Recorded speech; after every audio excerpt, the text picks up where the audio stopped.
गुणातीतोऽक्षरं ब्रह्म भगवान् पुरुषोत्तमः जनो जानन्निदं सत्यं मुच्यते भवबन्धना। श्री स्वामीनारायण भगवान की जय। अक्षर पुरुषोत्तम महाराज की जय। राधा कृष्ण देव की जय। सियावर रामचंद्र भगवान की जय। प्रमुख स्वामी महाराज की जय। महंत स्वामी महाराज की जय। प्रमुख स्वामी महाराज शताब्दी महोत्सव की जय। With prostrations at the divine feet of Bhagavan Swaminarayan and my Guru Hari, Param Pujya Pramukh Swami Maharaj and Param Pujya Mahant Swami Maharaj, my heartiest Namaskar, good Sunday morning, and Jai Swaminarayan to all the guests. Nice to meet you after just 3 to 4 months. And the topic for the talk today, the right to think big. Make a good choice. Once upon a time, 3 monkeys were sitting on a coconut tree and they were discussing things, as they were said to me. Said one monkey to the other that there's a rumor that can't be true that man descended from our noble race. 3 monkeys were discussing things and one monkey said there's a rumor in the town that man has descended from our noble race. And the second monkey jumped. How did you get this? And he said, I was sitting on the parapet of a science college and the professor was teaching the students that man has descended from the monkeys. And the third monkey jumped to that branch and said, the very idea is a disgust. And the first monkey said, why? And the third monkey said, the very idea is a disgust because here's the thing a monkey won't do. He said, what? He said, we have never seen a monkey to use a knife or a pistol to take other monkey's life.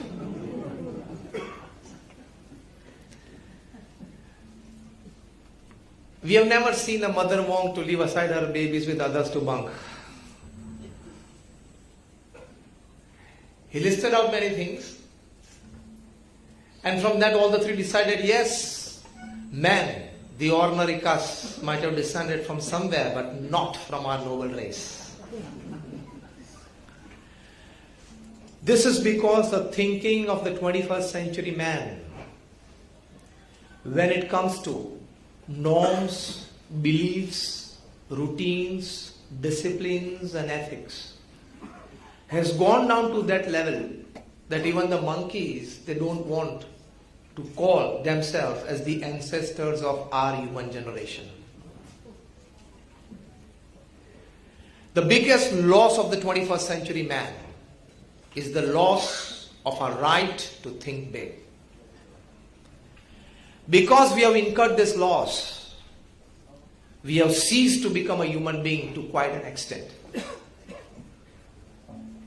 In the most developed nation of the world, in the most cultured nation of the world, in the most advanced nation of the world, I'm talking of USA. You know the statistical figures, if I put forward you will be amazed, surprised and shocked.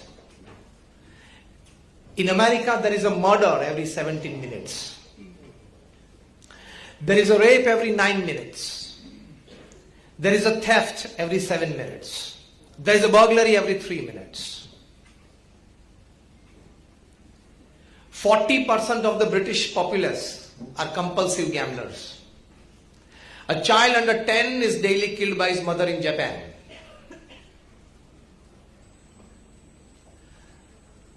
There are 4 million abortions in India every year. Man has ceased to be a human being. So they wear the t-shirts, being human. Actually, I tell them, you have worn it, now wear it inside to the sleeve. These are a couple of things that I put forward you. But you see the scenario of the society in the 21st century It's decaying. Mankind is in urgent need of something moral, something more spiritual. But for that, we have to exercise our right to think big. We are designed to think big. We have the potential to think big. We are not utilizing that energy to think big. We are pleasure-loving people. Rather, we have become pleasure-loving people. We have become leisure-loving people. And so, mean thoughts, mean actions, mean practices, and of course, with all this, you get mean results. The biggest discovery of the 21st century, when it comes to human thinking and human behavior, is that we rediscover our right to think big. We need to rediscover it. The most urgent need of the 21st century man. We have gone down to the animal level, to the animal instincts. Half of the newspapers you see every day are filled up with humans with animal instincts.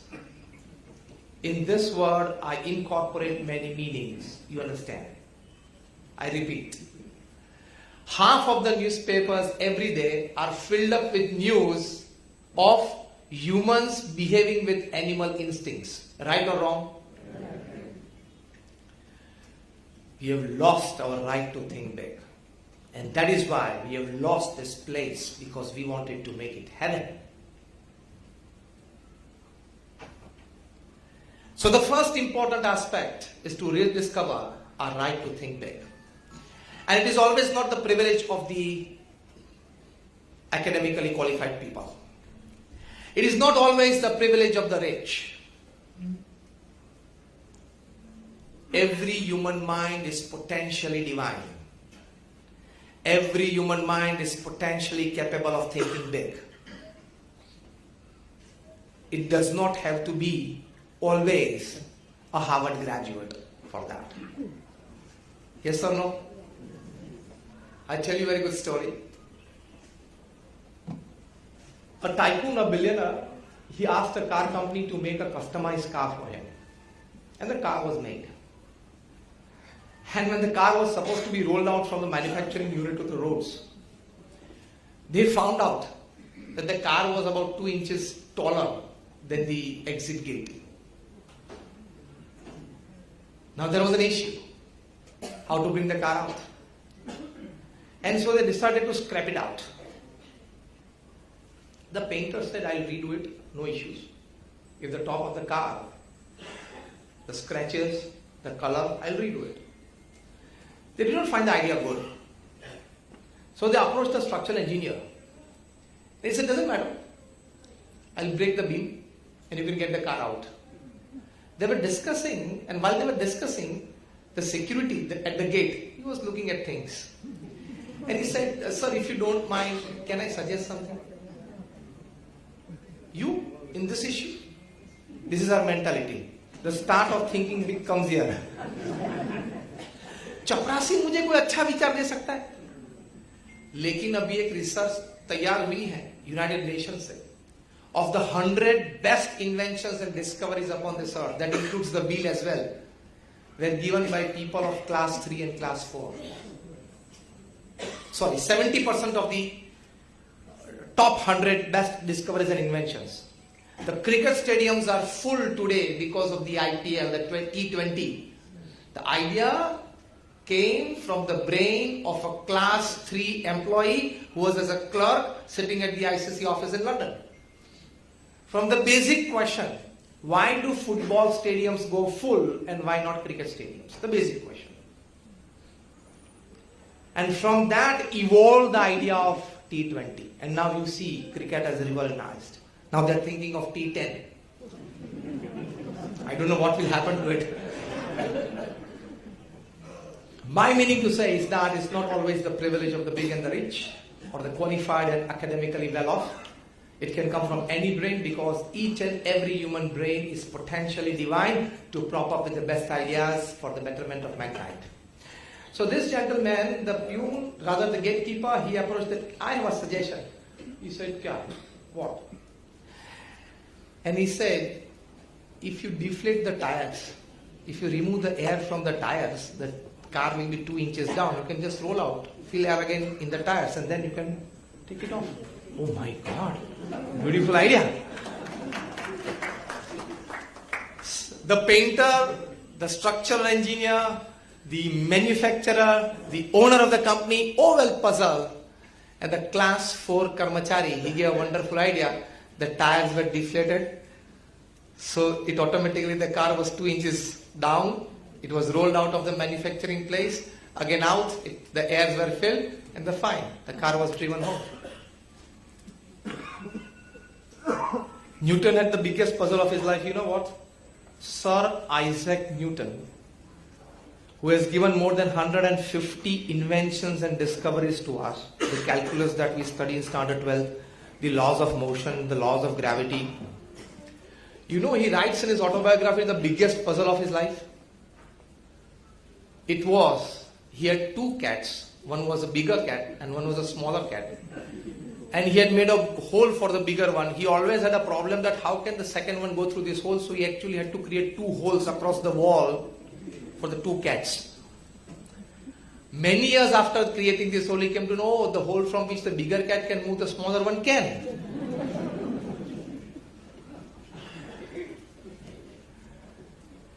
So it's not always the privilege of the rich. Privilege of the mentally or thoughtfully rich, that's what I'm talking. So the first important aspect that we need to understand in this topic is that each and every human mind is potentially capable of thinking big. It is not always the privilege of Harvard or Oxford graduates. First important aspect is this. And this is what actually differentiates us from the rest of the animals. According to the genetic sciences, latest research, there is 99% similarity between a chimpanzee and a human being. 99% similarity. The only 1% difference between a chimpanzee and a human being is we have the power to think. We have the power to think. We have the distinction of analysis. We have the power to put inside concentrated effort. We have the power for skillful execution. We have the power to collect information. We have the power to transform that information into knowledge. And we definitely have the power to transform that knowledge into wisdom. This is the 1% difference between chimpanzee and you. That is me, both.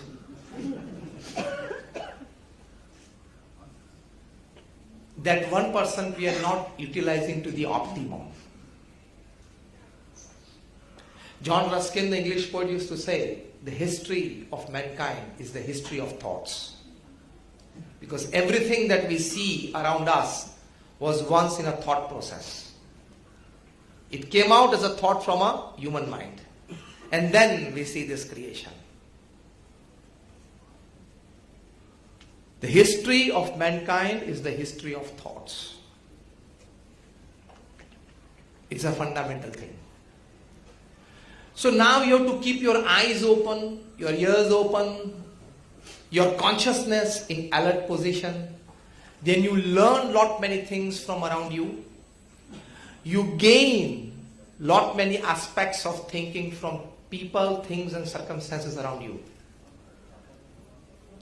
If we were sitting in front of the apple tree and the apple had fallen down, what would we have thought?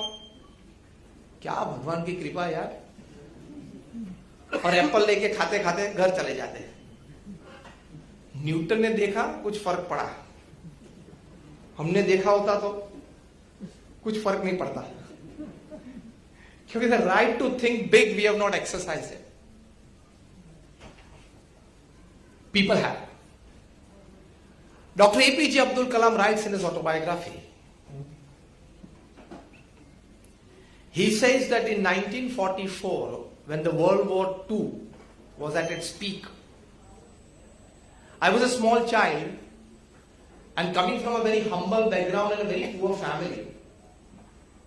To make the ends meet, after his school time, rather before his school time, he had to go from home to home delivering newspapers. He did not have a bicycle. He did not have footwears. So he used to run around the village to drop newspapers at every house. While delivering newspapers, he used to read those newspapers because he was not privileged to get a copy of it at his own home. In which he read the news that the German fighters, they were called the Spitfire in the Second World War. He was distributing two newspapers, Swadeshi Mitra and Dinmani. He read on the front page that the Spitfire fighter jets, they used to drop bombs over London. And he got interested in aviation technology. And at that moment, while delivering the newspapers, Kalam writes that I decided to make my career in aviation technology. The right to think big. Every person possesses this right. And he exercised this right. He did it. And India got the missile man. India got the father of its end program.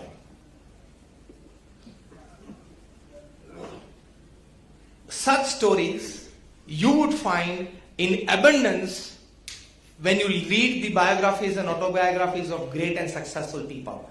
I would say more than 50% of them had very humble and rather poor beginnings. But if you decide to think big, if you not, with all the resources you will fail. If you decide with lesser resources you can still succeed. Choice is yours. Make a better choice. And the biggest thing that God has created upon this earth is that if you have the right kind of attitudes with thinking, there are many resources that it has the power to attract it. If you have thinking, there will be resources to put that thought into practical purposes.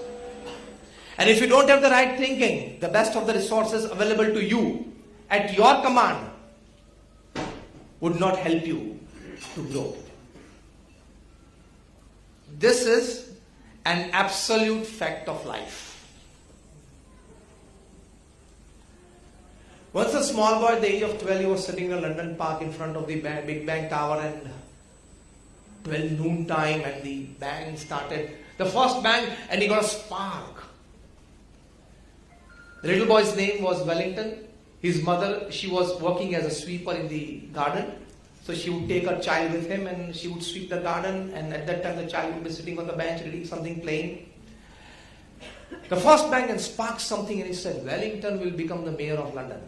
Second bang, Wellington will become the mayor of London. For 12 bangs he counted, Wellington will become the mayor of London, and at the age of 22, still it holds a record that he became the youngest mayor of London. You think big, you decide to go for it, you can achieve. In personal lives, in family lives, in your social circles, in your professional careers. If you decide, you can. So excellence is not an accident. It is not a lucky draw. And remember, it doesn't come by destiny. Excellence is a combination of very high intention, adequate determined effort, and an excellent skillful execution. For these three, you need high thinking. Otherwise, excellence won't come to you. Moderation, it is natural to anybody. Average performance comes naturally. Excellent performance doesn't come naturally. The seed of excellent performance lies in your thinking big. I just talked from the career point of view, but in all the aspects of life. But as I said earlier, I put forward one small half statement that This 21st century generation, we all are used to leisure-loving life, pleasure-loving life. Financially settled, we say, if we are financially settled, what do we say? Shanti છે યાર. બધું ફાઇનાન્સમાં શાંતિ નથી આવતી. Financially શાંતિ છે યાર. 5, 7, 10 family, extended families, you are comfortable with? મજા આવે છે યાર. So our mindset has come down to a level of pleasure-loving lifestyle, leisure-loving lifestyle. So it is not conditioned to think big. Mean minds, they discuss people. Average minds, they discuss events. And great minds, they discuss ideas. 90% of our talking and discussion and gossiping includes people. देख लेना. Function में हम गए थे, उसको ये पहनना चाहिए, ये नहीं पहना था, मुझे मिलने वाले थे, नजर घुमा ली, बाजू में बैठे थे, सामने नहीं देखा. After the function, 2-hour discussion at home is this: tell me faithfully, keeping a hand on your chest. Yes or no? It's not strong yes.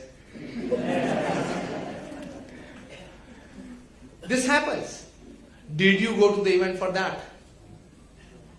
The reverse of this is true. If you discuss people, you are a mean and a cheap mind. If you discuss the outcomes, the positive outcomes of the event that you attended, it's an average mind. But that is good, satisfactory, acceptable.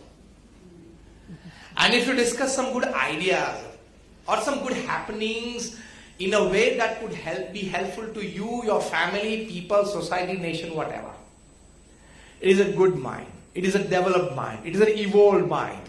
And it is called big thinking. But the pleasure-loving and the leisure-loving lifestyle basically comes from this kind of thinking, which has to be let off. In the Indian scriptures, Dhomna Rishi ki ek baat hai, his disciple asked him, how can I come out of the vices that I have entered? And Dhomna Rishi said to his disciple that you start thinking in the reverse process of the process which got evolved in your mind because of the thinking that got into you, the vices. कोई व्यसन में से, कोई बुरी आदत में से अगर आपको बाहर निकलना है तो हाई थिंकिंग, बिग थिंकिंग चाहिए ना. तो कैसे शुरू प्रैक्टिकल कर सकते हो?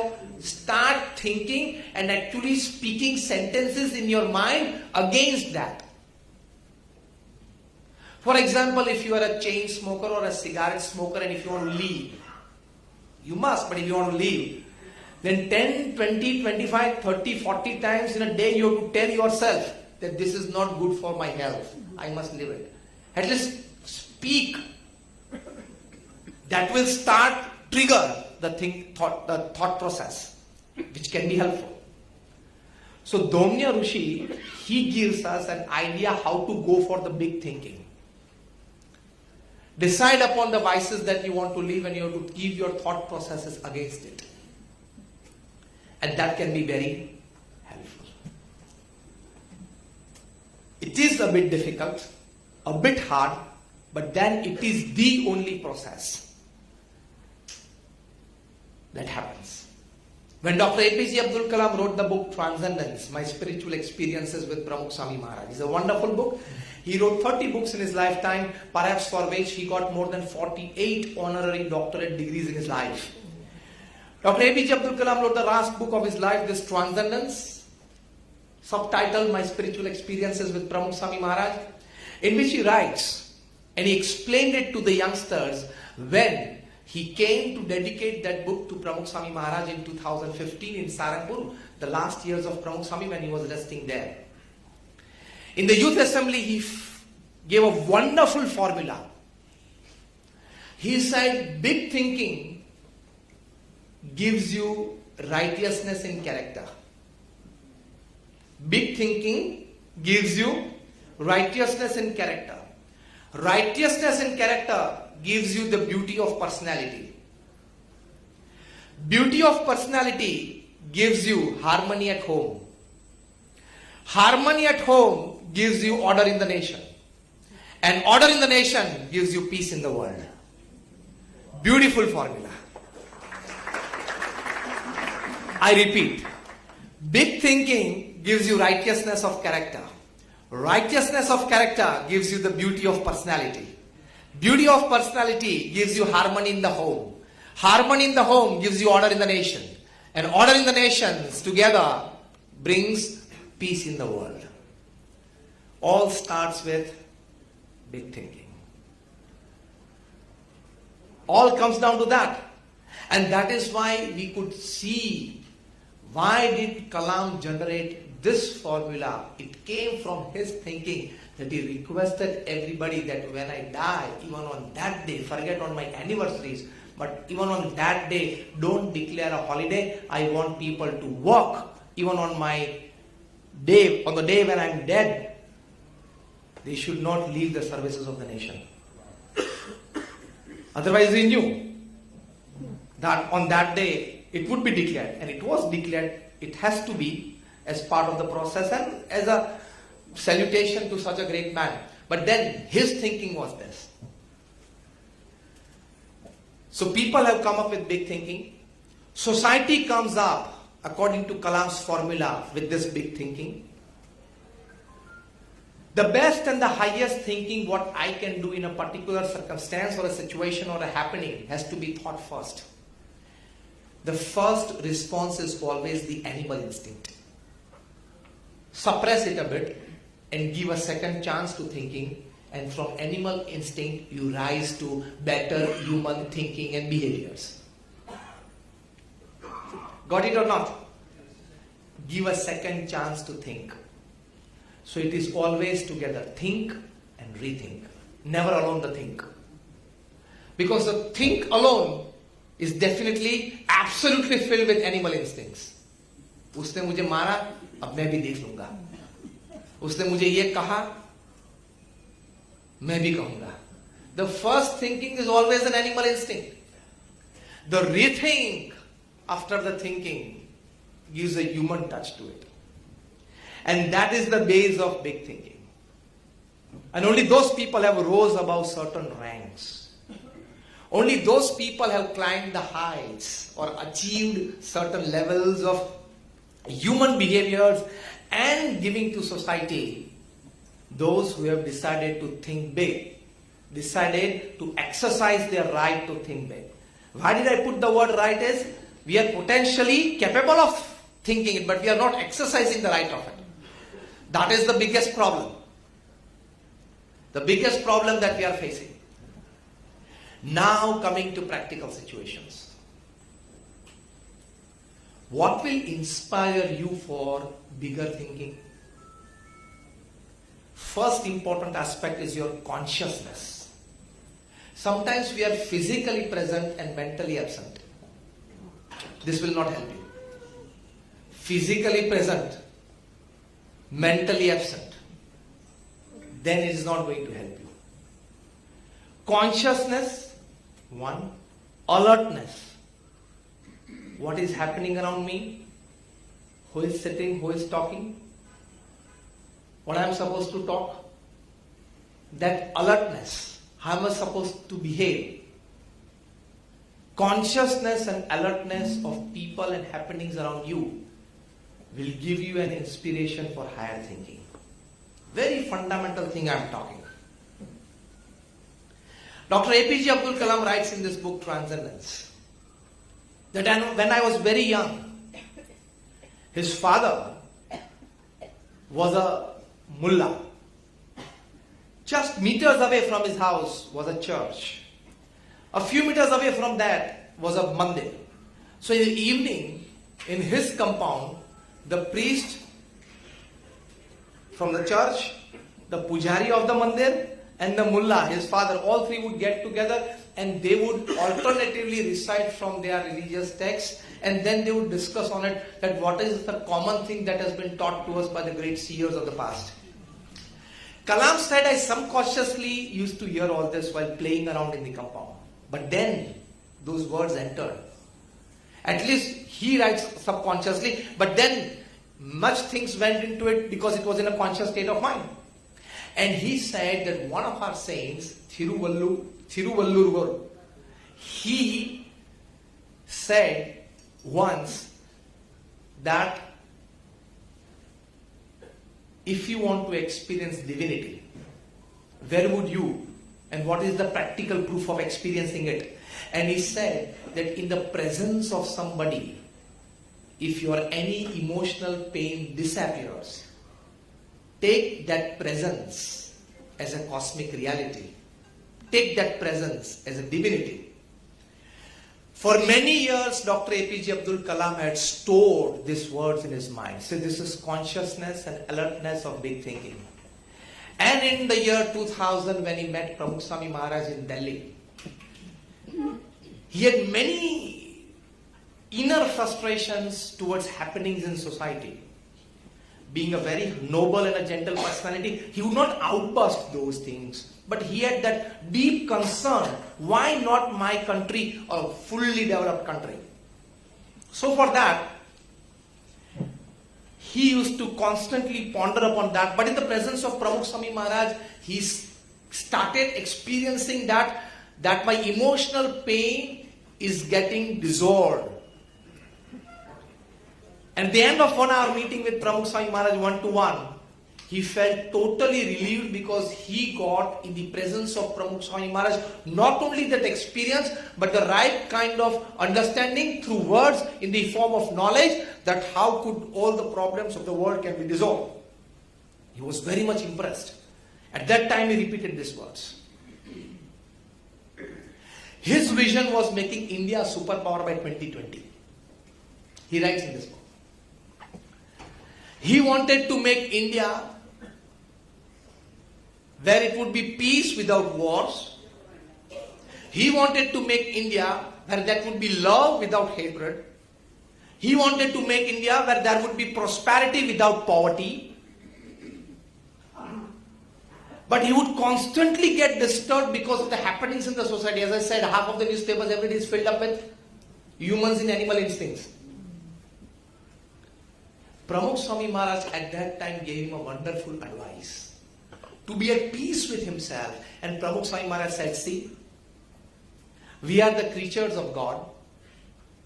We have our destinies. At the same time, by our hard work and right ethical thinking, we can have a change in our destiny as well.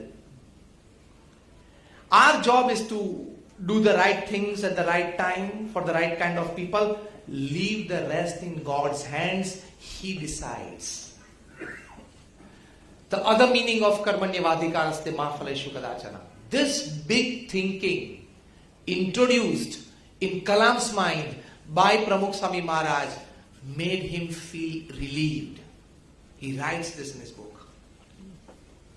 That Pramukh Swami, he made me feel relieved because of this giving. And Dr. Kalam writes that my formula for world peace got generated from this meeting with Pramukh Swami. See, consciousness and alertness of the people and circumstances around you. He asked Pramukh Swami for a boon and said, Swamiji, I love younger generation. Because when Kalam passed away, Times of India in the obituary, it wrote that Kalam was not a biological father to anybody, but then he was the father of the younger generation. The Times of India wrote for him. He asked Pramukh Swami for a boon that I want to breathe last in front of my students. Bless me for that. Pramukh Swami had put his hand on his head and blessed him. And we know that while he was talking to management students at Shillong, he breathed his last. So, the first important aspect to go towards big thinking is consciousness and alertness during your meeting with people, conversation with people, or the happenings around you. Kalam picked up that because of his consciousness and alertness, that this is cosmic divinity. God teaches us many things through our normal and easygoing conversations and associations with people. But because we are not conscious, we are not able to pick up. भगवान की दया बहुत होती है. Ordinary conversations में किसी के साथ, ordinary association में कहीं अच्छी बातें हमको सिखा देते हैं. लेकिन वो लेजर प्लेजर लविंग लाइफ है ना, इसलिए पिकअप नहीं होता है, वो पिकअप नहीं होता है। भगवान की तो इच्छा होती है, because we are God's children, so we don't pick up. And so Dr. APJ Abdul Kalam writes that Dr. Brahm Prakash was my teacher. He taught me N program. Dr. Vikram Sarabhai was my teacher. He taught me missile technology. But my ultimate teacher is Pramukh Swami Maharaj, because he taught me how to put aside I and mine and me and then work and associate with people. Biggest thinking. Biggest and the highest thinking starts with this, when your I becomes small. और आई बड़ा रख के आपको आज तक कितना लाभ मिला वो आप लिख लेना. With a bigger I you break relationships. With a bigger I sometimes you don't progress in businesses. Yes और नो? रिलेशनशिप्स और बिजनेस दोनों में प्रश्न आते हैं. प्रमुख स्वामी महाराज को किसी ने पत्र लिखा था एंड रिक्वेस्ट की थी कि आप आशीर्वाद अंग्रेजी में लिखना, इतना ही वाक्य लिखना, आई bless you. Pramukh Swami was able to write just the letters of it, so he took the help of a saint who could help him for this, and so he wrote I bless you, I space BLESS space YOU, and then the saint, when he saw this, everything was written in capitals except the I. And the saint said, Swami, it's a common norm according to English grammar that the first letter of the start of the sentence after the full stop is always capital. Pramukh Swami said, I know it, but keep the I always small to enjoy life.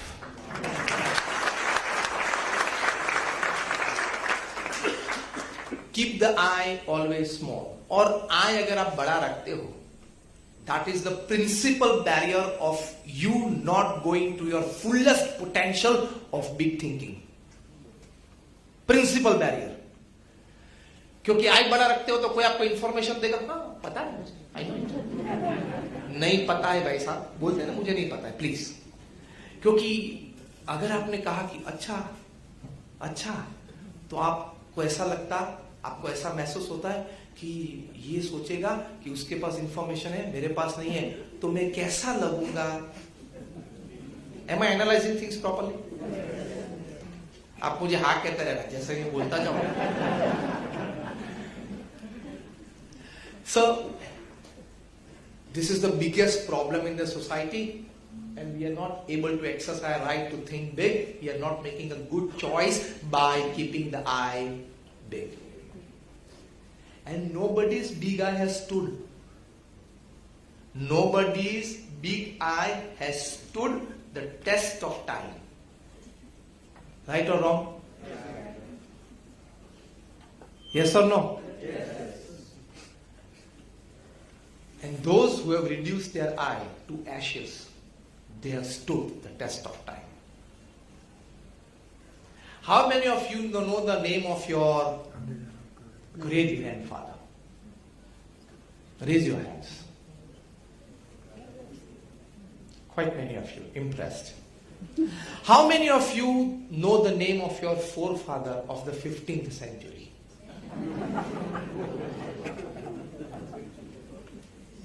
अगर अभी आपने उंगली ऊंची की तो मैं आपको खड़ा करूंगा. Nobody knows.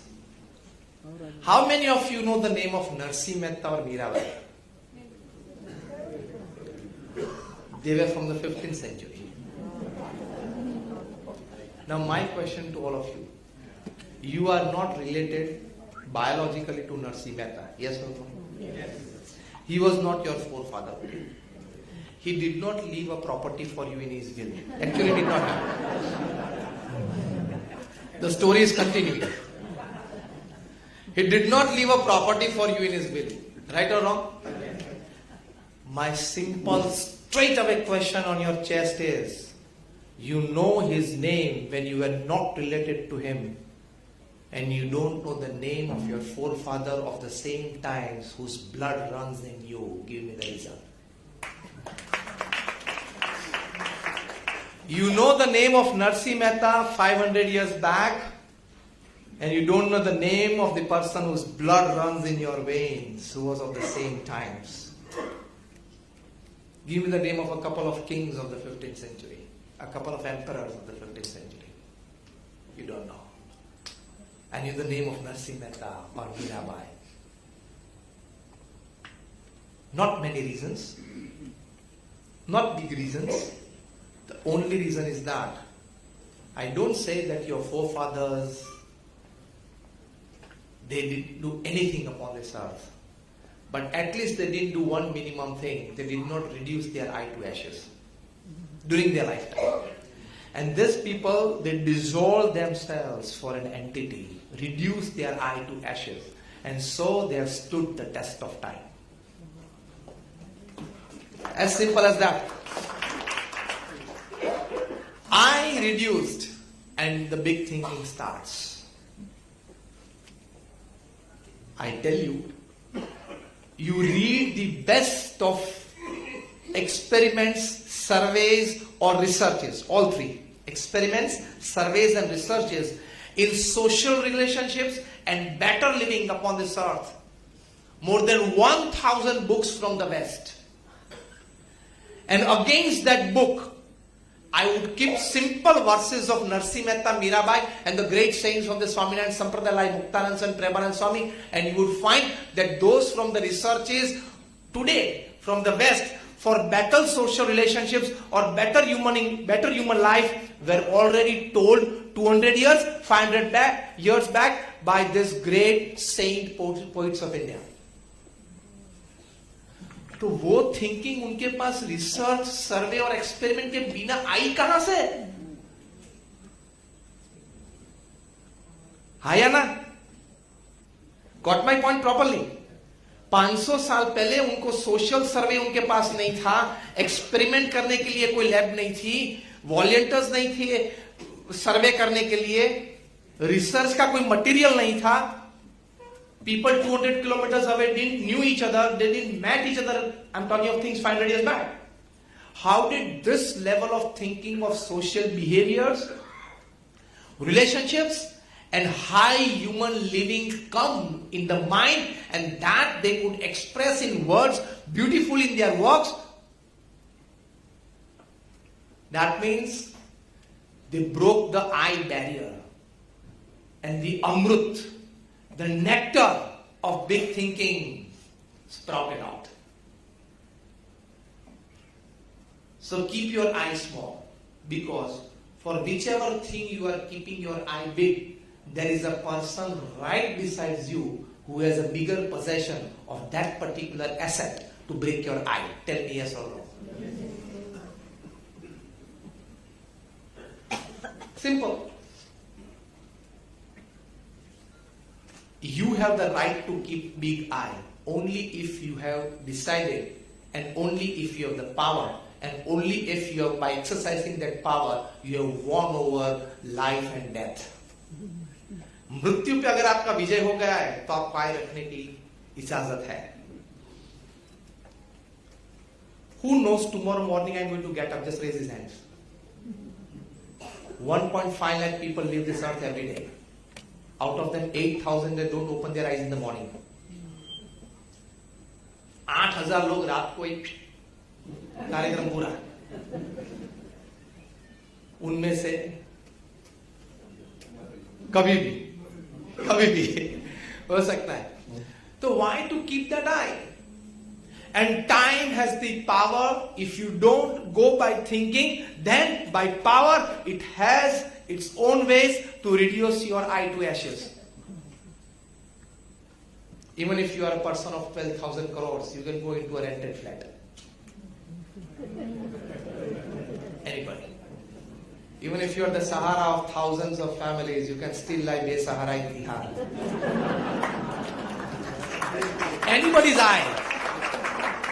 Anybody's eye gets crushed anytime. Why to keep it? Even if you are the king of the skies, you have to leave India without an Indian passport. Yes or no? Even if you are changing 3-piece suits 3 times a day, by being the chairman, rather the executive chairman of Satyam, you are in prison that is behind the bars, wearing a prisoner's clothes and sleeping on a mattress. Time has the power to reduce anybody's eye to ashes. Yes or no? Yes. Then why not think intelligently, think wisely and reduce that eye? हमारे गुरु योगी जी महाराज जो प्रमुख स्वामी महाराज के गुरु थे वो बहुत एक अच्छी बात करते थे. As I told you, the great saint poets, the wisdom that they have given to us. When I was talking to IIM students in Bangalore about 3, 4, 5 months back, I challenged them at the end of their talk that any research from the West, when it comes to social relationships or better human living, you bring it to me and I put a fine verse of some of the saint poets of India against it, that this was exactly said 300 years back, 400 years back, 500 years back. But वो क्या है, when it comes from the saffron cloth, you feel that ठीक है, इन लोगों को तो और क्या धंधा है, बोलते हैं, बात करते रहते हैं. But when it comes from a three-piece suit and a collar mic and walking on the stage and expressing himself in a more cultured manner, and you pay a 5,000 or a 10,000 rupee per delegate fee, then you feel that he is talking something. और वही बात अगर हम लोग करें, ठीक है, चलता रहता है, इन लोगों तो सुबह से शाम क्या धंधा है, करते रहते होंगे, सुबह भी बोलते हैं, शाम को भी बोलते रहते हैं. लेकिन मैंने बोला नहीं कि for better human living, forget scientific discoveries, inventions are other part of the story. For better human living, anything that is being researched, surveyed or experimentally proved is well written by the saint poets of India centuries ago. I was talking of Yogi Ji Maharaj, he said, wonderful example, that when the rivers get flooded and the water gushes into the localities, the iron poles, big trees and even the buildings, they fall. But when the water recedes, you will find the small grass standing at its place as it is. He used to say this. Very intelligently put, very wisely put, but a very apt example. Then he used to ask why. Because when the gushing waters would come, the pole or the tree or the building would try to stand because of their strong foundation, because of that I have a strong foundation and nothing happens to me. This is an example, huh? That is, I have a strong foundation, nothing happens to me, and so it gets flooded with the water. And the humble little grass immediately bends. And the water goes above its head, and after the water recedes, it stands back, laughing at the huge buildings. I'm here, okay? This is to exemplify that nobody's eye stands.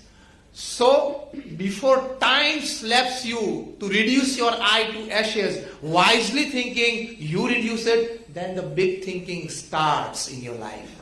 And you will start enjoying your life much better. Much better. And when you start thinking big and wisely, what happens to you?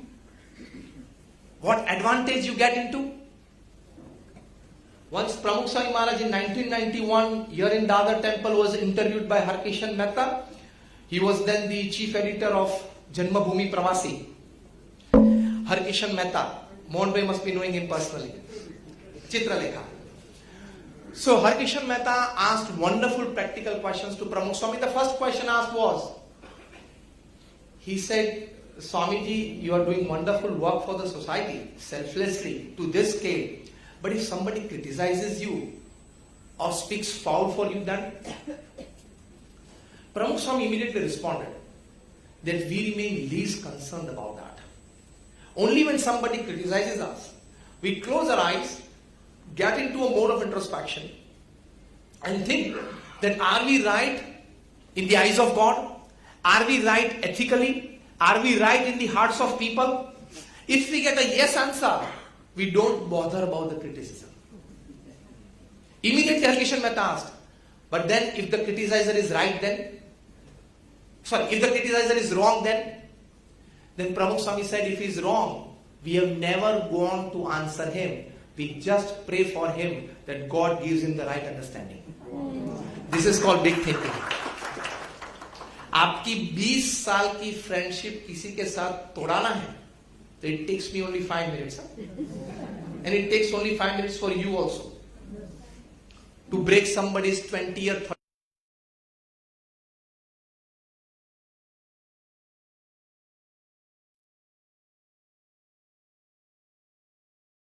30-year relationship. You know how? The most poisonous words and the most deadly words upon this earth are तने खबर है? तुझे पता है? तो कहना मुझे नहीं खबर. खरेखर नहीं खबर. You know, making the material more spicy. ખરેખર તને ખબર નથી? ના. And the third sentence is more deadly. હું તને કહું પણ તારે મારું નામ નહીં લેવાનું. હવે તમે બધા હસ્યા કેમ મને કહો? શૈલેષભાઈ બધા વતી ઉત્તર આપી દીધો કે આપણે આ બધું કરીએ છીએ. અને પેલા પણ તરત ઇન્ટરેસ્ટેડ થઈ જાય. એમ શું કીધું? એટલે they says he said this XYZ ABC about this you. Then the question then starts from our side. કોણ હતું? He was there. પેલો શું બોલ્યો? પેલાએ શું કીધું? પેલાએ શું બોલ્યું? 70% જિંદગીનો કોન્શિયસ ટાઈમ આ સાંભળવામાં અને વિચારવામાં જતો રહે છે. આમાં રાઈટ થિંકિંગ, બિગ થિંકિંગ ક્યાં આવે? All great personalities were never concerned of what people opined for them. They were always concerned for only 3 things when they made judgments in their lives or when they started a process or where in the midst of some working. Am I right in God's eyes? Tick. Am I right ethically? Tick. Am I right in people's heart in the way that I'm doing good for the people and their acceptance of my good? If these 3 are ticks, then don't worry about any policies.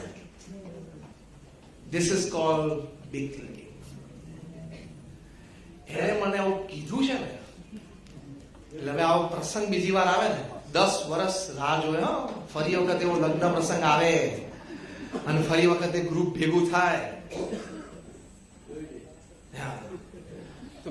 પ્રમુખ સ્વામી used to very jokingly say, rather laughingly say કે બે ભાઈઓ વચ્ચે ઝઘડો થાય ને એક ભાઈ કે તને જોઈ લઈશ. તો આ 20 વર્ષ સુધી કર્યું શું? જોયું જ નહોતો ને. 20 વર્ષ સુધી આપણે બે ભેગા રહ્યા ત્યાં સુધી મને જોયો જ નતો. હું તને ઓળખું છું તો અત્યારે ખબર પડી, અત્યાર સુધી ઓળખતો નતો. Big thinking doesn't come to you that way. So these are the basic fundas that we need to clear in life. Never be proud about anything because that can come down to ashes in the test of time. પૃથ્વીપતિ રાજાઓ હતા, આજની કબરો ક્યાં છે કોઈને ખબર નથી.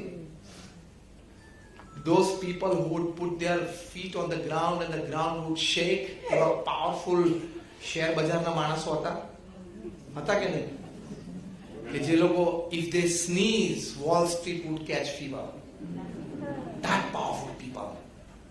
Those people who could pick up a telephone sitting on the 50th floor of a Manhattan building and topple a government in Africa just by one phone call. That's powerful people. Many of them are behind bars. Many of them have gone bankrupt. Many of them have become very paupers. And many of them have lived a very miserable last years of their life.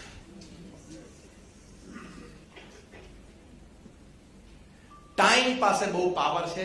એ પહેલા આપણે વિઝડમથી આપણું right thinking કરવું.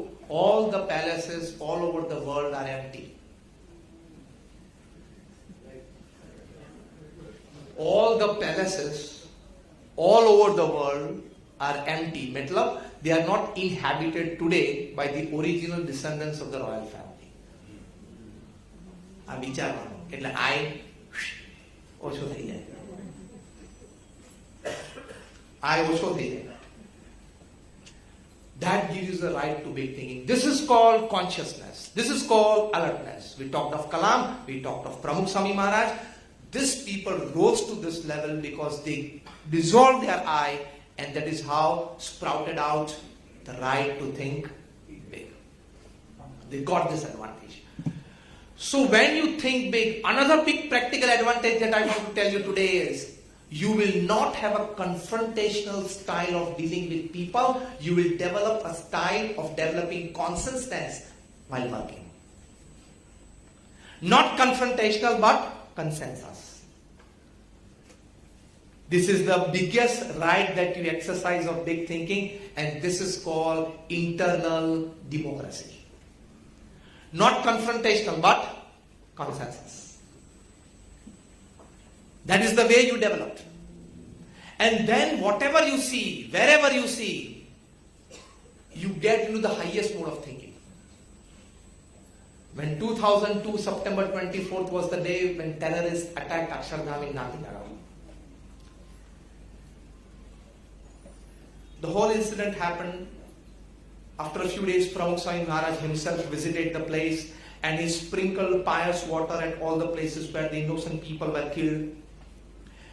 Then the saint said, Swami, we have visited all the places, let's go back to our residence. Pramukh Swami said, where those two people who had come from outside were killed by the NSG? He said, Swami, that was there, under that tree. Pramukh Swami, we said, we want to go there. Pramukh Swami went there. He sprinkled the same pious water with a good wish and a prayer at that place where the two terrorists were killed in the morning by the NSG. With prayers, that never ever such thought enters anybody's mind. This is called high thinking.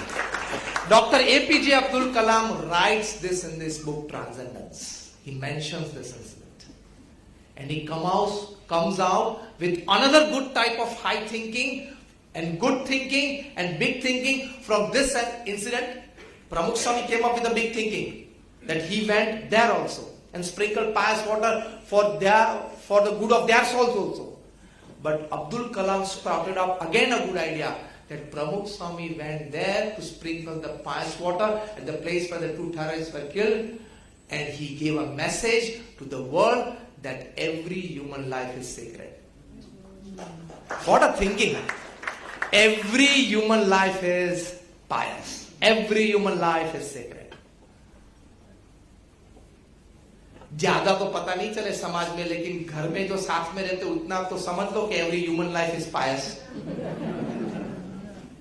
तो भी जो 65% cases Bharat की courts में चल रहे हैं, the mother in law daughter in law cases, उसमें कुछ सुधार आए. मैं कई बार जोकिंगली कहता हूं कि उसको mother in law daughter in law इसलिए कहते हैं because they are destined and privileged to draw you towards law. So they are called in-law. इसलिए उसको in-law बोलते हैं. Destined to take you there, drag you there. Okay, lighter moments apart, but telling you this is, कई problems solve हो जाते हैं. Every human life is sacred. Every human life is pious. What a big thinking. And that is why Kalam became people's president. And that is why he was honored with 48 doctorate degrees from 48 universities in 30 different countries. Still people wanted to take the credit that Kalam has been offered doctorate honorary from our university. That's a privilege from our university. They were offering him that, and he would say, now I'm quite old, I don't have the time and the energy to come there, please. And still they would confer him in his absence and send the degrees and everything at his place. Because the universities wanted to take the privilege that Dr. Kalam is one of honorary doctorates from our university.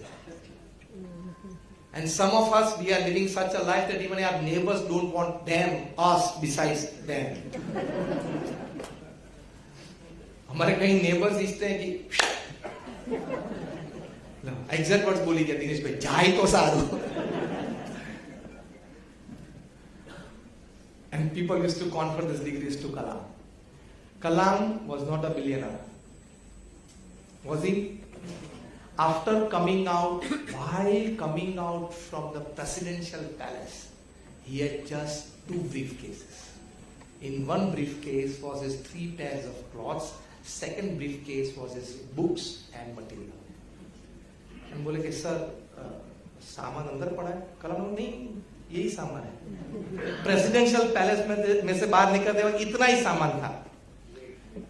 And so he writes in this book Transcendence, in the book Ignited Minds, he writes that of my 80 years of living, I have learned one principle.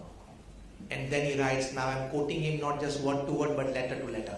He writes that I found out that simple living is the best form of free life, full of freedom, full of righteousness, and full of realization. Simple living. We have attached simple living and high thinking is an extension of it. Actually, simple living itself is high thinking. They are not two. They are not separate. They are the same thing. Only a person who has gone beyond a certain levels of eyes and big thinking, only he has the power to live simple. Simple living needs tremendous amount of mental power. And the top 500 personalities decided by United Nations as the best ever 500 people who walked upon this earth ever. If you go through the list, none of them were such who ever wore branded clothes in their life or branded shoes in their life. So tailors don't make man, character makes a man. This is called high thinking. Because we don't have high thinking, we need branded clothes and branded shoes and better looks and to show people that I'm something.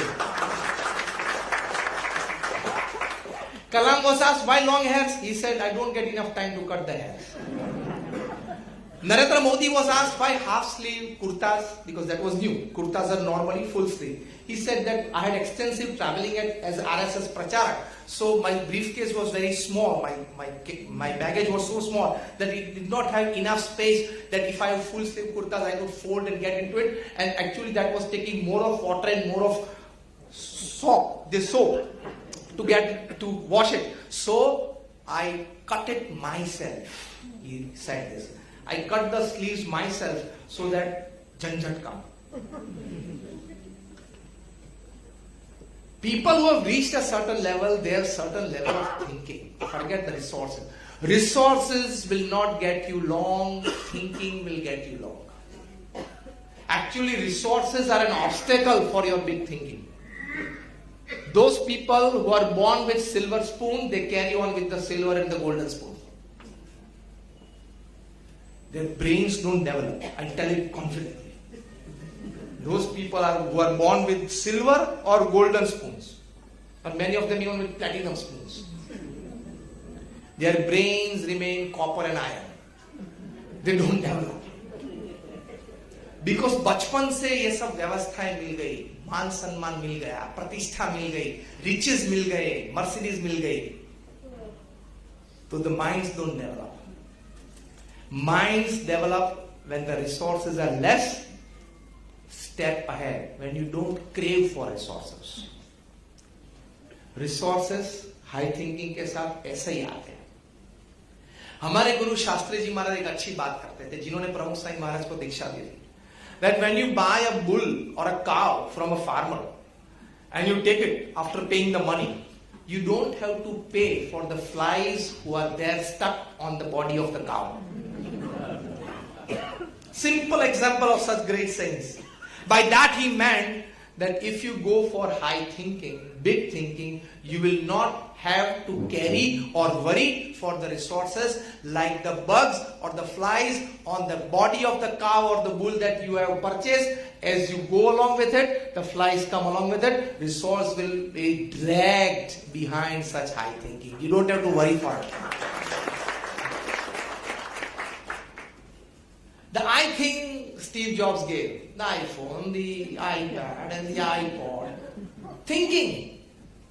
And that made Apple $1,400 revenue company. 1,400 billion. 1,400 billion, which is more than the GDP of more than 160 countries individually. Even the eye is small in the iPhone. Even the iPhone is a smaller eye. Here, we must give him a big hand. Very good. I will quote this in my next talk somewhere. This is what happened to Abdul Kalam when he was talking in Anand. He writes this in his book Ignited Minds. That I was talking to students and I asked a very simple question to grade 10, 11, 12 students, and I asked them, who is your biggest enemy? And a small little girl, she was in standard 9, she raised her hand and she said, sir, can I answer? And Abdul Kalam said yes. And she said, sir, our biggest enemy is poverty. Abdul Kalam was so much fascinated by this answer. You read his autobiography, The Ignited Minds. On the first page, he mentioned this particular incident. He mentions it and he writes underneath that I dedicate this book, Ignited Minds, to that little girl of Anand.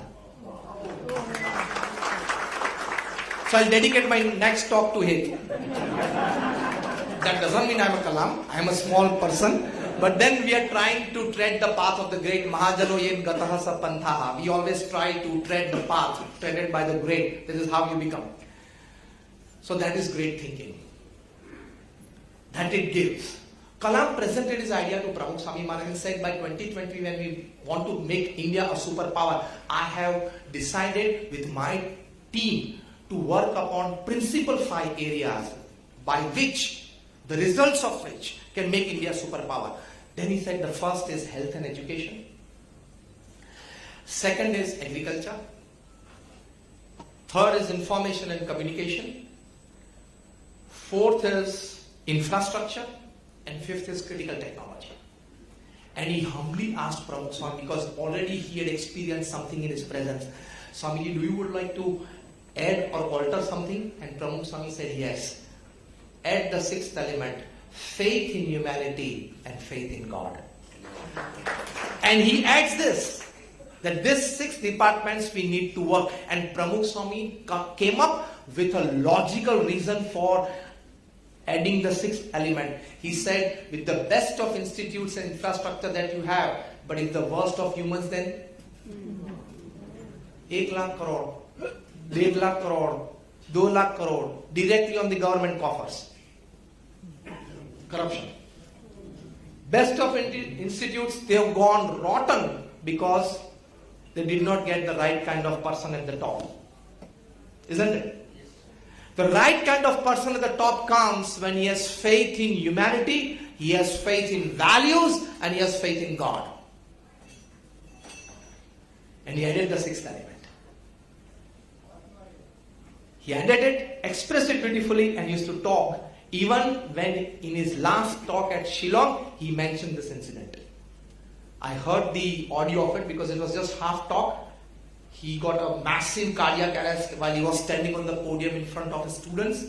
But that half speech I have heard, I especially worked hard to get that. And I got it fortunately. He has mentioned this. So this comes from it. This is called high thinking, big thinking. And you enjoy life. Once you get into the mode of thinking big and wisely, you are in the least expectation of companies, resources, and somebody helping me out. Somebody I need to spend my evening. Something I need to take myself forward. If they are there, fine. If they are not there, very fine. The day you are able to live with your own thoughts, you have reached the zenith of existence. You don't need any expectations. यार वो मित्र ने कहीं दिनों से phone नहीं किया, busy होगा, अगर तेरी इच्छा है तो फोन कर ले, लेकिन कहीं दिनों से क्यों फोन नहीं किया, वो विचार कभी नहीं आएगा. You go into that mode that you are able to live happily with your own thought processes. In the midst of people, fine. Alone, fine. Why was I not invited to the party? Fine. Invited, good. Not invited, more good. You are able to live with your own thought processes and live happily. वरना तो ये समाज में रोज ऐसे प्रसंग बनते हैं, दिन में हमारे गुरु योगी जी महाराज कहते हैं दिन में 10 बार, in his traditional Gujarati used to say દિવસમાં 10 વાર દિવેલ પીધેલા મોઢા થઈ જાય.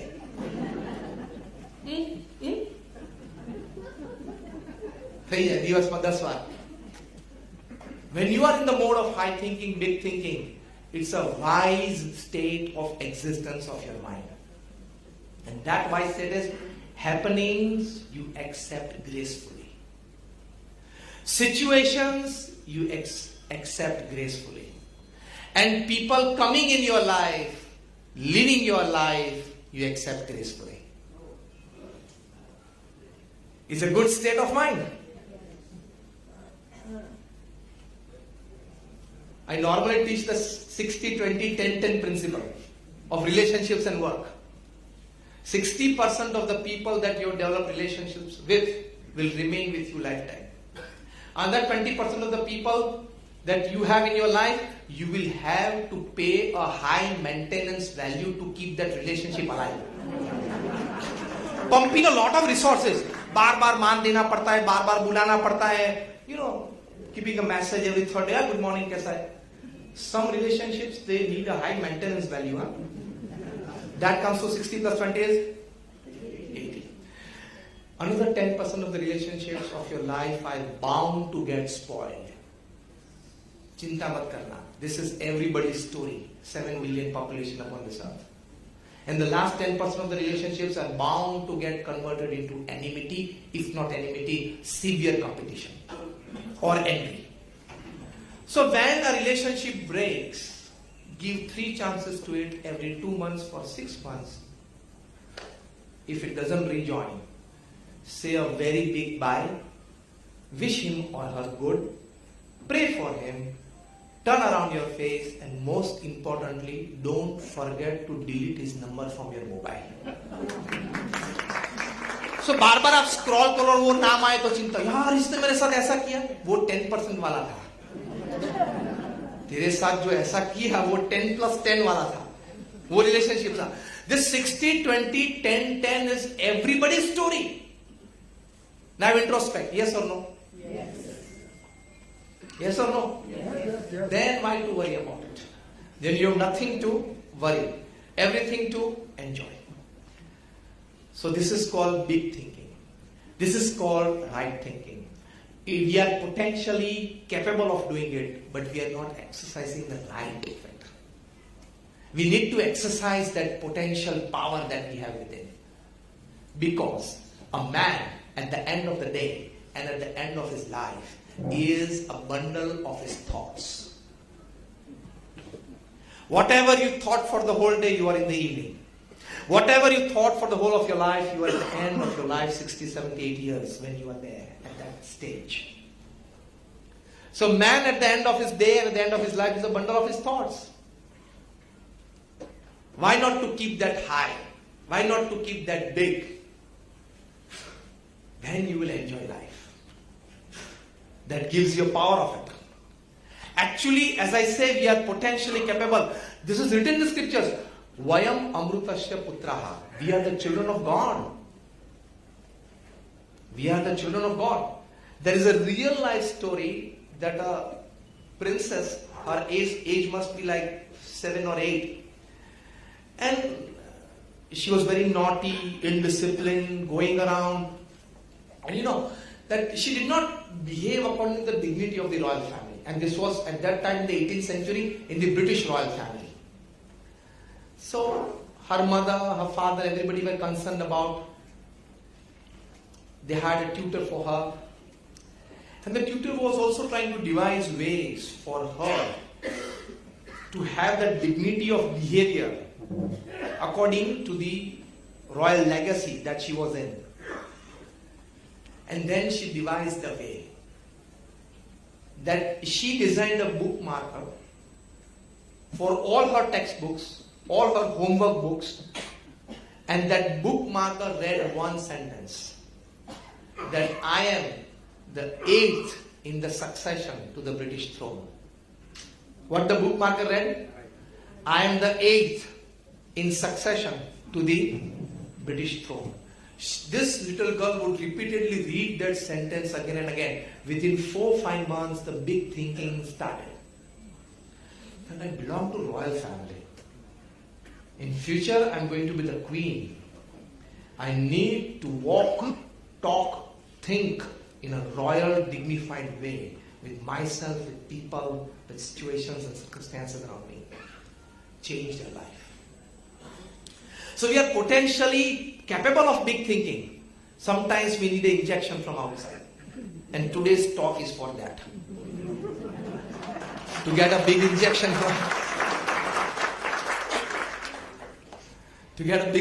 from outside. Another big thinking that has been given to us by the great seers and well accepted by the Western thinkers is that the basic fundamental thought, we are not this human body, we are the soul. हम आत्मा है, हम देह नहीं है. Even science says that you are not a single cell what you were 5 years back. 5 साल में हर कोई कोष शरीर में बदल जाता है. What you were 5 years back, you are not a single cell today. That means something is constantly changing.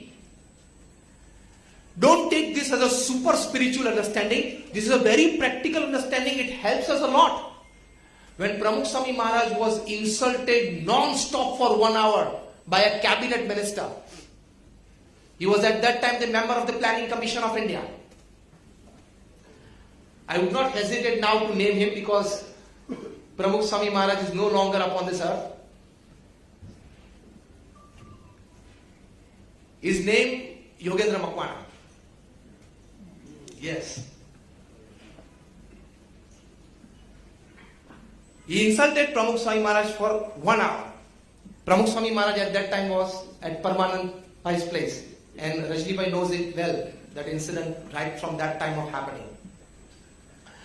And the principal reason of insulting Pramukh Swami constantly for 1 hour was that you are initiating young boys who are educationally qualified, doctors, engineers, chartered accountants into same fold. This is not right for the society. In future, there will be scarcity of chartered accountants, doctors and engineers in society.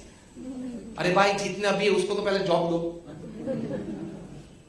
Pramukh Swami did not say a single word. 3 times in between that 1 hour session, one of our elder Sadguru saints, Puja Vivek Sagar Swami, tried to interrupt and Pramukh Swami hold his hand and said, "Emne je kya hua hai kya?" At that time, Pramukh Swami Maharaj was under fever, 101 degree temperature. This gentleman did not have even that thinking that at this moment I should not say these words to a person who is sick. Forget that level. In front of him was a person who was widely accepted by the society for his all types of social works for the benefit of humanity, Pramukh Swami Maharaj himself. And he did this. After that 1 hour, and when somebody starts scolding you, and you stand in front of him with eyes into his eyes, without repelling him, it is a natural process that he repeats all his throwing on you 2 or 3 times. He did it. After 1 hour, when he was exhausted with all the words, Pramukh Swami just looked at the wall clock. It was 12:30 p.m. And Pramukh Swami Maharaj asked Puja Vivek Sagar Swami, "It's lunchtime. Please arrange for him for lunch." "Sir, how many people are you?" He said 3. Swamiji asked for 3 dishes and arranged for his lunch. Now, this happened in 1985 or 86. 3 years hence, in 1988, he was no more the cabinet minister. He was no more the planning commission member. And for some reason, for some wrong happening, he was discarded from even the primary membership of the national party that he was representing. His own party. Pramukh Swami Maharaj was in Nairobi. In 1988, his 68th birthday celebrations were there. This gentleman had gone to Nairobi for a fundraising drive of his own social project, of his own foundation. He came to know that there is going to be a large gathering of Indians in the presence of Pramukh Swami. He came to that gathering. Pramukh Swami Maharaj was informed that he has come. Pramukh Swami Maharaj knew that now this man is nothing. He doesn't hold any power, position, prestige in the society. Even then, Pramukh Swami Maharaj, when he saw him coming, he stood up from the dais. Pramukh Swami was in the center stage of the whole dais. An assembly of 5,000, 7,000 people sitting in front of him. It was his birthday celebrations. And the dais was packed by who's who of Kenya. Pramukh Swami rose from his chair, walked towards the edge of the stage, asked the gentleman to come up. Yogendra Makwana said, Swami, I am here comfortable. Swami caught hold of his hand, brought him on the dais, introduced him as a good social worker and an ex-minister to all the guests on the dais, made him sit beside him, and for his project, Pramukh Swami personally appealed for a fundraising drive in his speech at the end of the assembly. Yogendra Makwana was in tears that what I did to this man 3 years back. At that time, I had power, position, prestige. Today, I don't possess that. Even at that time, Pramukh Swami Maharaj could exhibit this highest level of human dignity. This is called big thinking and big living. I think you are all touched by this incident. I could read from your faces, from your eyes. Living up to the highest standards of human dignity under any circumstances is the highest, best expression of big thinking. We must never forget that we are potentially divine for big thinking. Forget the animal instincts. उसने मुझे ये कहा था, अब मैं देख लूंगा. वो तो कुत्ते भी स्ट्रीट्स पे करते हैं. वो तो जंगल में पशु भी करते हैं. और आप कंक्रीट बिल्डिंग्स में एसी चैम्बर में बैठ के अगर यही निम्न विचारधारा रखोगे तो आप में और कुत्ते में फर्क क्या? We are designed for high thinking, for big thinking. Another good big thinking, I'm in the last stage of my talk. Another big thinking is that to have absolute peace and stability in your life. How much do you want? How much of you want absolute peace and stability in your life? Just raise your hands. We all. I give you just one pill for it.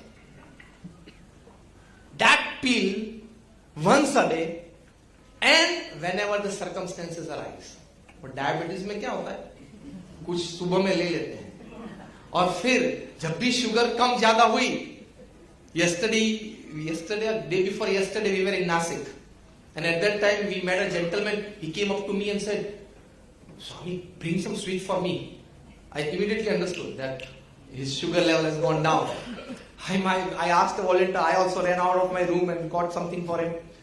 So this pill that I am giving you for big thinking is going to be very useful whenever a situation arises. जब भी sugar down या up हो जाए, कौन सी sugar? Animal instinct की.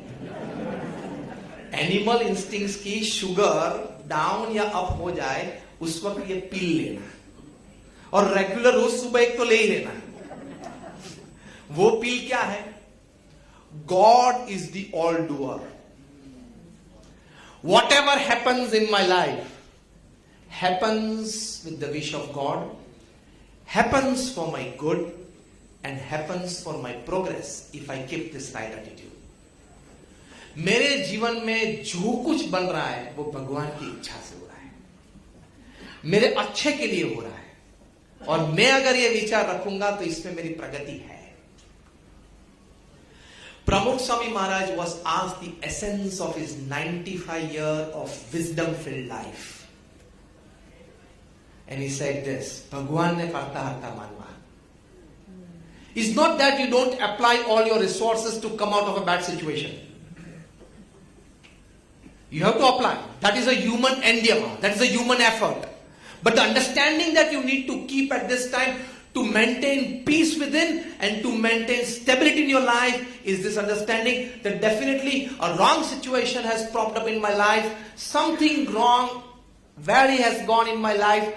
I will definitely try to come out of it, but while coming out of it, going through the process, keep this understanding, it's God wish, God is going to teach me something, He's opening a new way for me, it's a dark tunnel, but at the end of the dark tunnel, there is definitely going to be light. With that hope, with that faith, I'm going to move ahead, applying the resources that I have. This is called big thinking. This is called big thinking. Otherwise, you will get depressed, bogged down. And human dignity and human living is how did you handle failures of your life. अच्छी situation में तो हम सब king और queen ही हैं. Conducive atmosphere में we are all kings and queens. प्रतिकूल परिस्थिति खड़ी हुई जीवन में उस वक्त डिग्निटी लेवल्स कम हुए या बढ़े, that is important. One of my very good friends, he is a giant executive with a multinational corporation. His annual pay is 20 crores. He is a Southeast Asia head of a American corporation. I was sitting, we got friendly at an event that we met. We were there sitting together, the host introduced us and we became friendly and we are good friends even today. Once we were sitting, I just wanted to know more about that kind of execution of works. Because a person who gets 20 crore per annum as pay, he has some responsibilities and some execution obligations. I asked him a very simple question. I said, people of your caliber, if they go as candidates for an interview for a job, what are you people asked? किसी को 10,000 की job की चपरासी की job आपको देंगे तो आप क्या पूछेंगे? 8 बजे आ जाना, आ जाएगा ना? तो आ जाऊंगा. 5 बजे तक रहना है? हाँ सर, रहूंगा. ठीक है, टिफिन लेके आना है? तो क्या? हाँ सर. आई कार्ड क्या है? हाँ, इसके एक जेरॉक्स करवाओ. And he gets recruited. 20 crore और प्लस 50 करोड़ 100 करोड़ की job. When they go for that job interview, what are they asked?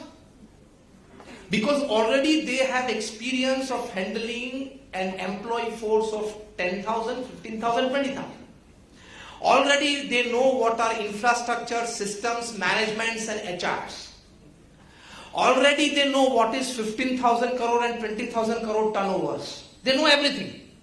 They've been handling this since 15 years, 20 years. So I asked him, what are they asked in interview? And who are the people who interview them? Very important. And the first he answered that, Swami, the people who interview them are of course the bosses of the company because they have the natural right to interview. They are the executive chairman or the owner of the business or whatever. Or a big stakeholder, whatever. I said, fine. What are they asked? Then he said, these people in their interviews, they are asked only one question and they are supposed to answer it for 1 hour long. I said, what is that? That felt me more interesting. He said they are asked only one question and the question is, describe the biggest failure and setback of your life and how did you deal with it? Start the story. And only when the interviewers find in the answers of his that he has not put aside human dignity while coming out of that bad shape of his life or a severe setback or fall, he is recruited for the job. क्योंकि ये कक्षा के लोगों को ये नहीं पूछना है कि अगर आपका हमारे सेल्स जर्मनी में बढ़ाना है तो क्या करेंगे. He already has 1,000 better ideas than the interviewer. He's only question one thing कि अगर कोई ग्रेव सिचुएशन खड़ी हो गई तो आप क्या करने वाले हो, वो उसके आइडिया से पता इनको करना है. अगर कुछ बड़ा लॉस आ गया कंपनी को तो how would you think and behave. Simple. So the only question is, describe the biggest failure and setback of your life and how did you come out of it. Start the story. 1 hour. They only check whether he has missed out on human dignity or not. That is big thinking or not. If he has not missed out on it, he is picked up. If he has missed out on it, he is left out. So by your best academics, best talents, best experiences, you can break a certain barrier. But beyond that barrier, only your big thinking can take you to that levels. That's a different level of living. And that, as I said, doesn't come by materialistic resources or privileges. Every human mind is potentially designed to do it. That God is the doer.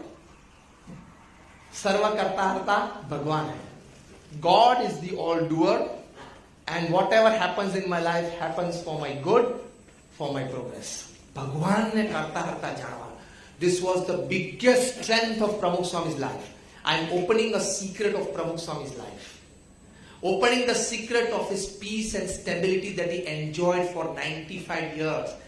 And be careful when I am talking to you and listening, that is you listening it, that Pramukh Swami, he was the president of this worldwide BAPS organization for 65 years. Undisputed, unchallenged, no voting. And we loved from the bottom of our hearts that he remains our president lifetime. He remained the spiritual guru of this organization for 45 years. Give me one organization that you know who has its president for even 5 years.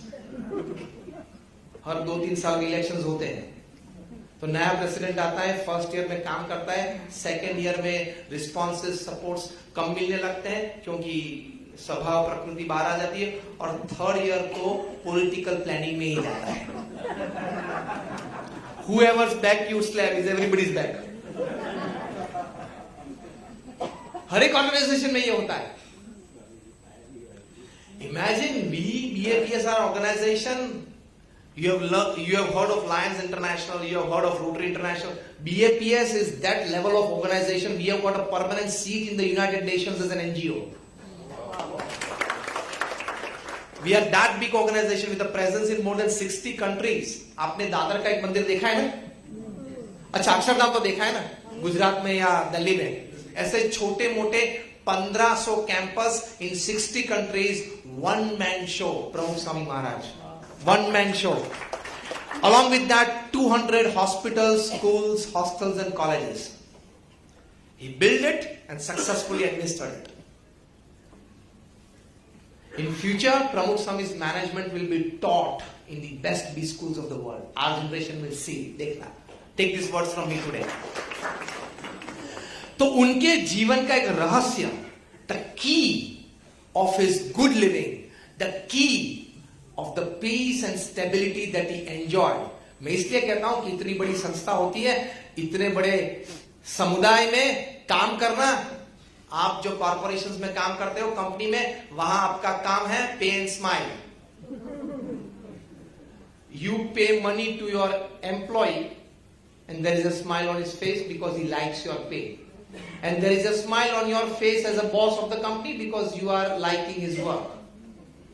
इसलिए परस्पर एक दूसरे के चेहरे पे स्मित है.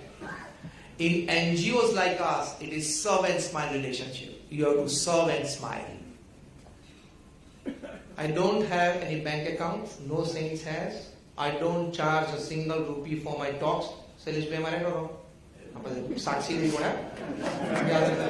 पैसा लेके बोलता है. In 24 years I have not charged anything. This is my humble service to society. I don't have a bank account. I have had the same clothes since 25 years. And the same way of living. The same style, the same color. ये आपको सामान्य लगता होगा. आप एक colour का एक ही dress एक वीक तक पहनने की कोशिश करना, फिर पता चलेगा संत का एक प्रथम छोटा सा महिमा तब पता चलेगा. छोटा सा एक ही कलर का एक ही ड्रेस एक वीक तक तो पहनो, आपको लगेगा यार कुछ हो रहा है. कुछ हो नहीं रहा है, सब कुछ ही हो रहा है. But do you see any sadness on my face? I don't have a bank account. I don't have a family. I don't have a house. I don't have third pair of clothes, only 2 pairs. If I don't wash my pair today, it's difficult what to wear the next morning. And still, can you see any lesser joy on my face? The reason is two things. Atmanishtha or Kartartha. Biggest thought of human living. I am not this human body, I am the soul. And Bhagwan karta hai. This is the biggest thing. The proof that you are living high, thinking big, is that if you are the combination of the honesty of a child, the energy of a youth, and the maturity of an adult. These three combined together, and it is called big thinking. It is called high living. आप ये प्रवचन कितना समझे? Let me check out. I'll ask you very simple questions. Be faithful to yourself while thinking and while answering. If your partner disagrees with you on an important project that is very close to your heart, what would you think of your partner? Partner means both life and business.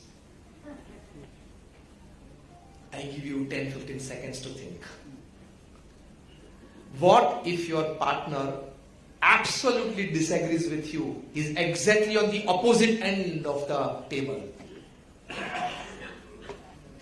Or for a project or a work which is very dear and near to your heart, and the partner is both life partner and business partner. Just raise your hands if you want to. Just raise. After about 10 seconds, just raise your hands.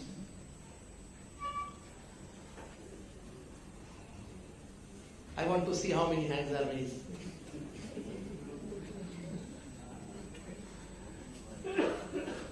Yes, Neeraj, what would you think? Maybe I would get disturbed that I'm not able to put my point across. I'm not able to put my point across and convince my partner, and you will feel disturbed. This is an absolutely normal human behavior, happens with everybody. Anybody having an opinion or a stand other than this, Ajay? ગુજરાતીમાં બોલીશ. હા બોલ. Okay. હું પહેલા એક છે ને મારી સેલ્ફને પહેલા એના પોઈન્ટ ઓફ વ્યૂ મૂકી. Okay, 6-9 relay, the 6-9 theory. What she will think, why she, we are C or E. Ah. I don't agree with my point. Okay, whatever. You step inside the partner's shoes. That is the 6-9 formula. You say 6, written on the floor, and somebody is standing on the other side, he says it's 9. Both are right. And you know, the story is only half here. It is said that you have to go there and see the person's viewpoint. And then you have to say, yes, what you were saying was right, it is 9. But don't forget the second half of the story. Catch his or her hand and bring them in your position also. Both are important. But the first, take an initiative from your side to go into their shoes. But don't forget to bring them in your shoes also. And then you come on a CMP, Common Minimum Program. Another good question. How do you take the wounds of your life, the hurts of your life? How do you view it at that moment and a few years down the line? The hurts and wounds of your life. सबको हुआ है? The hurts and wounds of your life. How do you look at it? Just raise your hands if you have some thinking. I'll ask you. I'll give you another 10 seconds for it. That's past. Huh? That's past. Good thing. Self-learning. Kada destiny asane forget it. Abdul Kalam writes, yes, you gentlemen in the back, yes, you, white t-shirt. God's will. Good. You accepted my last point. That's good. But then you accepted it because you must have had some basic thinking of it. Otherwise, it's difficult. This is a very big thought. I try to find out what fault I had. Yeah. In that any bad happening, what fault I had at that time? What was wrong from my side? Wound is wisdom. Kalam writes in Ignited Minds, wounds are wisdom. जो घाव यहां पहुंचे हैं, जो दर्द यहां पहुंचा है वो विजडम है. दो प्रकार की wisdom. Never to repeat that mistake again. And second, level of acceptance has gone high. Acceptance is a big wisdom. Acceptance is a big wisdom. एक और क्वेश्चन मेरे मन में आता है. How you take yourself or how you conduct yourself in the waiting phase of your life. Waiting phase कहाँ आते हैं? Academically qualified हुए और भी जॉब नहीं मिल रही है. मैनेजेबल एज में आ गए, स्पाउस नहीं मिल रहा है. It is called the waiting phase. किसी ने विल में आपका नाम लिखा, वो डेट नजदीक नहीं आ रही है.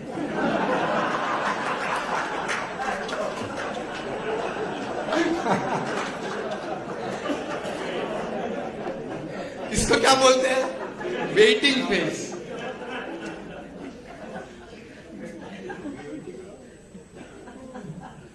How do you handle yourself or conduct yourself in that waiting phase? Another 10 seconds. See, I'm like practically trying to mobilize your inner thinking for going for the bigger one. The waiting phase, thinking and behavior. Just another 10 seconds. Don't start talking, just raise your hands. Just raise your hands. Just raise your hands. Yes, you?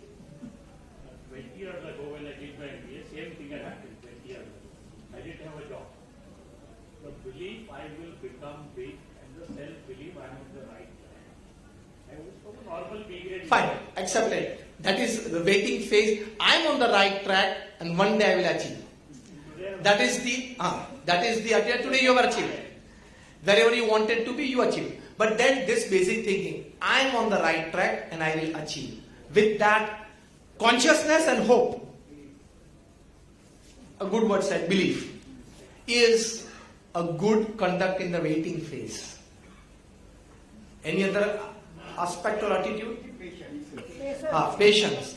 Impatient behavior is lesser human dignity, remaining patiently happy and happily patient. अब ये दो words आप घर जाके शांति से सोचना. Patiently happy and happily patient. This is the right attitude in the waiting phase.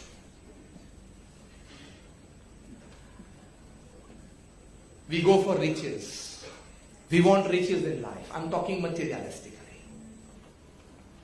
How many of you have a clear definition and a clear vision of difference between richness and wealthiness? Give me the difference between rich and wealthy. See, I'm giving you points to think big. Just think over it. Give me the difference in very clear words between being rich and being wealthy. Then this time something from you, because this is something near to your profession. Being rich and wealthy both. Rich knows how to make money. Yes, stand up at your place, gentlemen. Rich knows how to make money. Wealthy knows how to manage money. How to manage? Money. Okay. A primary difference. Thank you for that. Rich knows how to earn money or get money, and the wealthy knows how to maintain or spend rather. Okay. A very primary one, but somewhere about that yourself.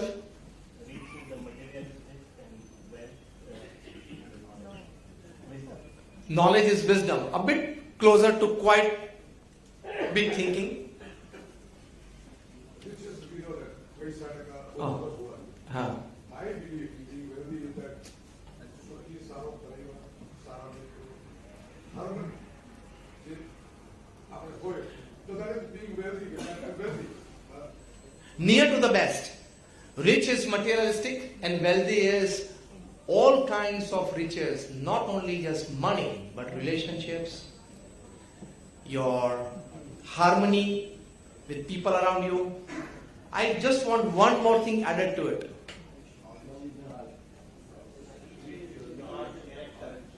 Wealth includes character. Richness always doesn't include character. Wealthiness includes character. This is the difference between richness, that is rich, and wealthy. Rich and wealthy. If somebody criticizes you and keeps on criticizing you for no reason, what will you think? Bolo. દરેકના જીવનમાં એક વ્યક્તિ તો એવી હશે કે તમને ગાળ દે કરતી હશે. હા કે ના? અને સામે આપણે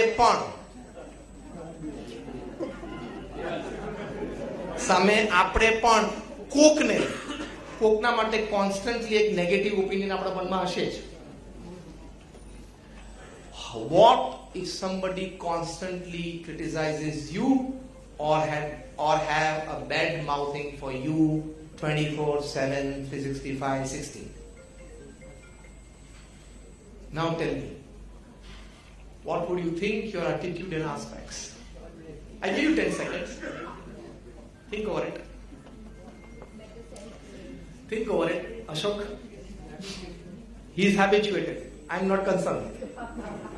Whether he is habituated or not, are you concerned or not? That is important. You getting not concerned of it. Yes. We give somebody else a chance. Something wrong in me. Rakesh?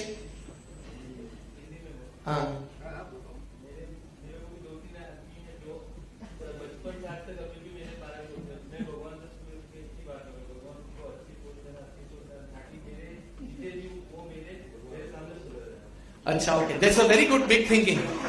That 2 or 3 people in my life, he says, that is constantly they are criticizing me. Rakesh is a very good friend of mine, and he's on a transit, and so he has come to Mumbai from Surat today, and I welcomed him to our session today. And he's among the top 3 insurance people in the country. He's a very big real estate dealer in Surat. And he came up with a very fine point that practical in his life there are 2 or 3 people who are constantly abusing him. He said that. But I have always prayed to God that in my life I want to see with my own eyes they coming up to the standards of human dignified living right in front of me. This is a very big thinking. And you are practically doing it. I think he deserves a big hand. Something wrong with me. I will go. This is a very big thinking.